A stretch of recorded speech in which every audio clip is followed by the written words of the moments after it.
তাসকিন আহমেদের বিরুদ্ধে মদ্যপ অবস্থায় তার বন্ধুকে মারধরের অভিযোগ উঠেছে। তবে ঢাকা এক্সপ্রেস বাংলাদেশের তারকা পেসার অবশ্য অভিযোগটি অস্বীকার করে ফেলেছেন। গতকাল অভিযোগ ওঠার পর তাসকিনের সঙ্গে যোগাযোগ করে বিভিন্ন গণমাধ্যম। একসঙ্গে কাছের বন্ধু বান্ধবদের সঙ্গে তাসকিনকে আড্ডা দিতেও দেখা যায়, কিন্তু তার বিরুদ্ধে হঠাৎ কেন এমন অভিযোগ? ৩০ বছর বয়সী তাসকিন অবশ্য তা অস্বীকার করেছেন।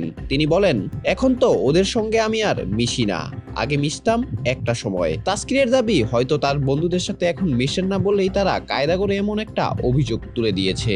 ওয়ালটন এখন দেশের সীমানা পেরিয়ে পৌঁছে গিয়েছে 50টিরও বেশি দেশে। ওয়ালটন, ঘরে ঘরে বিশ্বজুড়ে। এছাড়াও অভিযোগ উঠেছে তাসকিন নাকি মদ্যপ অবস্থায় গাড়িতে উঠিয়ে বন্ধুর চোখ মুখে ঘুষি মেরেছেন। এর উত্তরে বাংলাদেশের পেসার বলেন, আরে না, এসব মিথ্যে কথা। বন্ধুকে মারধরের ঘটনা গণমাধ্যমে প্রচার হওয়ার পরই মিরপুর থানায় যোগাযোগ করেছেন তাসকিন আহমেদ। তিনি বলেন, এইমাত্র দুপুরেই আমি মিরপুর থানার ওসির সঙ্গে কথা বলেছি, তারা যাচাই বাছাই করছেন, কোনো সমস্যা নেই। তারা যে আমার নামে মিথ্যে অভিযোগ করেছেন, এখন তো তারা নিজেরাই ভয়ে আছে। তারা থানার সামনেই দাঁড়িয়ে আছে, পুলিশের মাধ্যমে ফোন দিয়ে বলেছে যে ঘটনা তো ঘটেছে, আমার বন্ধুর সঙ্গে দেখাও হয়েছে। আমার এক বন্ধুর সঙ্গে তারা হাতাহাতি করেছে। মোহাম্মদপুর থানায় যখন ফোন দিলাম, তখন উল্টো মিরপুর থানায় অভিযোগ করেছে।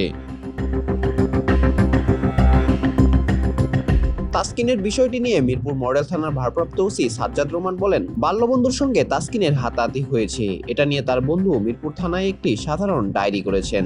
আমরা বিষয়টি তদন্ত করে দেখছি। পরে বিসিবি সভাপতি আমিনুল ইসলাম বুলবুলের কাছেও প্রতিক্রিয়া জানতে চাইলে তিনি গণমাধ্যমকে বলেন, আমি যতটুকু জানি তাসকিন এখানে যুক্ত ছিল না। আমরা ক্রিকেটার ও পুলিশের সাথে কথা বলেও দেখেছি।